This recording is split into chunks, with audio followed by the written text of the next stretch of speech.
Halo Sobat Mistar, berikut Top 5 hadir menemani pekan Anda dengan berita terhangat yang kami sajikan baik dari daerah hingga mancanegara. Sejumlah wilayah di Sumatera Utara dilanda banjir, curah hujan yang cukup tinggi menjadi peringatan bagi sejumlah pemerintah daerah untuk tanggap terhadap bencana.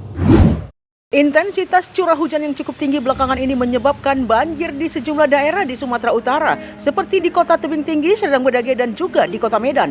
Gubernur Sumatera Utara Edi Rahmayadi telah menginstruksikan Bupati dan Wali Kota untuk mewaspadai kondisi alam, sebab berdasarkan pernyataan BMKG juga telah menginformasikan cuaca ekstrim. Menurut Gubernur, hujan deras yang sangat tinggi sehingga membuat kapasitas drainase di Kota Medan menjadi over dan tidak mencukupi. Hal ini menjadi sinyal agar pemerintah daerah terus melakukan evaluasi dan tanggap darurat terhadap bencana banjir.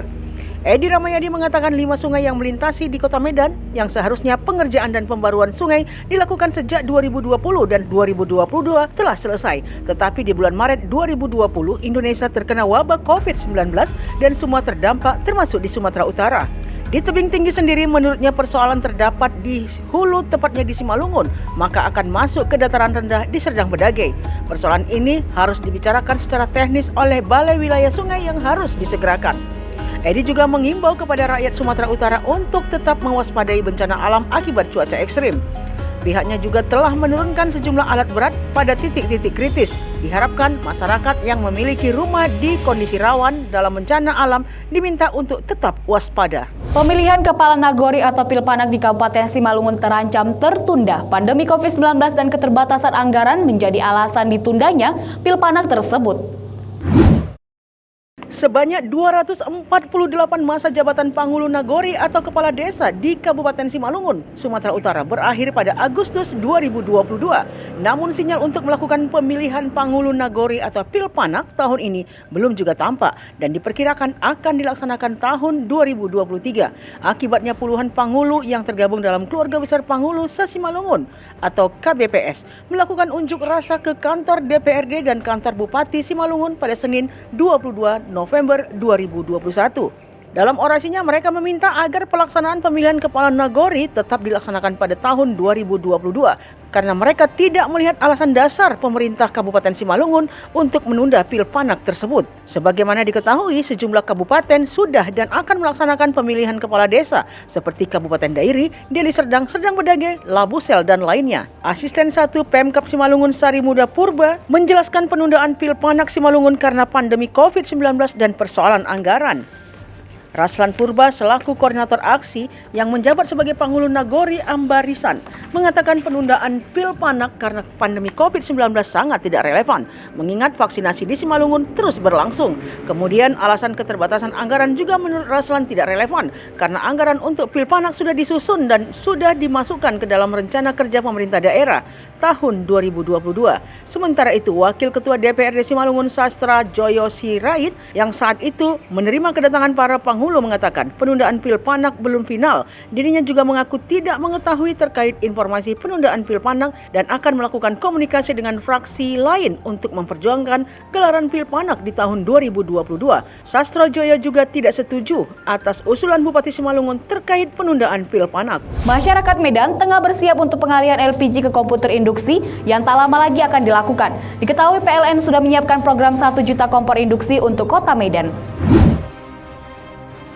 Perusahaan Listrik Negara atau PLN siap untuk mengawal pengalihan kompor berbasis energi impor atau LPG ke kompor induksi atau kompor berbasis energi domestik atau yang sering disebut kompor listrik. Pengalihan kompor LPG ke kompor induksi ini sebagai solusi menekan impor dan memperbaiki neraca perdagangan. Sebagaimana dalam siaran persnya, Direktur Niaga dan Manajemen Pelanggan PLN, Bob Saril menyatakan, ini sejalan dengan arahan Presiden Joko Widodo, di mana PLN berkomitmen menjalankan program 1 juta kompor induksi. PLN sendiri sudah siap menggulirkan diskon tambah daya guna, mempermudah pelanggan untuk beralih ke kompor induksi. Disebutkan dari sisi penggunaan, kompor induksi lebih murah dibandingkan dengan kompor LPG. Dari sisi waktu memasak juga lebih hemat karena kompor induksi memungkinkan penyebaran panas yang lebih merata ketimbang kompor gas. Penjualan minyak goreng curah dilarang. Kementerian Perdagangan membeberkan sejumlah alasan. Kementerian Perdagangan membeberkan sejumlah alasan dilarangnya penjualan minyak goreng curah yang mulai berlaku per 1 Januari 2022. Direktur Jenderal Perdagangan Dalam Negeri Oke Nurwan menerangkan, pemberhentian penjualan minyak goreng curah tertuang dalam Peraturan Menteri Perdagangan Nomor 36 Tahun 2020 tentang minyak goreng sawit wajib kemasan. Sedangkan minyak goreng curah masih dapat diperdagangkan hingga 31 Desember 2021. Oke menjelaskan minyak goreng curah sangat elastis dalam bahan baku. Artinya ketika bahan baku utamanya minyak sawit naik, maka harga minyak goreng juga ikut naik. Ia menilai hal tersebut berbeda dengan minyak goreng kemasan yang harganya lebih relatif terkontrol karena bisa disimpan dalam waktu yang cukup panjang. Hal ini memudahkan dalam pengendalian harga. Selain itu, menurut Oke, penjualan minyak goreng curah yang terkait dengan perlindungan konsumen. Dalam hal ini, konsumen berhak atas informasi tentang produk, masa kadaluarsa, ingredients, kandungan, sehingga informasi tentang produk ini bisa didapatkan bila mana produk itu dikemas. Sementara penjual minyak goreng curah tidak mencantumkan informasi tersebut, padahal informasi tersebut wajib disampaikan kepada konsumen. Kiamat babi yang mendera Amerika Serikat kini menular ke Cina. Lonjakan harga daging babi nyatanya juga terjadi di negeri tirai bambu.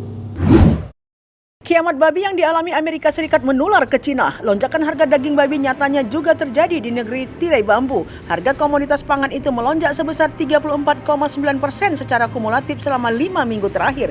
Padahal, babi merupakan makanan pokok warga Cina yang disediakan di meja tiap rumah tangga negeri itu. Kementerian Pertanian dan Urusan Perdesaan Cina menyatakan harga mingguan daging babi grosir mengalami kenaikan selama 5 minggu mencapai 24,2 yuan atau Rp53.600 per kilogram. Seorang pedagang daging di Beijing mengaku permintaan sedang naik tajam untuk cuaca dingin yang sedang berlangsung, namun pasokan tidak dapat memenuhi hal itu. Hal yang sama juga disuarakan oleh salah seorang konsumen. Konsumen bermarga Yan mengatakan bahwa dengan musim dingin yang akan datang, banyak keluarga akan membuat bakso babi dan menyimpan daging babi cincang untuk pangsit. Meski begitu, Wakil Peneliti di Institut Ekonomi Pertanian dan Pengembangan Akademi Ilmu Pertanian Cina, Wang Zuli, mengatakan bahwa kenaikan ini masih biasa. Pasalnya, harga daging babi sempat merosot pada paruh pertama tahun 2021. Sebelumnya, lonjakan harga babi yang tajam terjadi di Amerika Serikat. Untuk daging babi, harga komoditas itu dilaporkan naik sekitar 14,1% dibandingkan tahun lalu. Sejumlah media memberitakannya dengan menyebut fenomena kiamat daging babi. Pasalnya, kenaikan dikhawatirkan membuat negara bagian pengkonsumsi babi terbanyak di Amerika Serikat, California, sulit mendapatkan makanan khas ini. Hal ini diakibatkan permasalahan pasokan akibat pandemi. Ini juga kesulitan peternak untuk mengimplementasikan undang-undang baru soal peternakan babi yang meminta luas kandang lebih layak untuk induk babi. Demikian Top 5 kali ini. Terima kasih atas kebersamaannya. Saya Vanessa Marpaung. Sampai jumpa.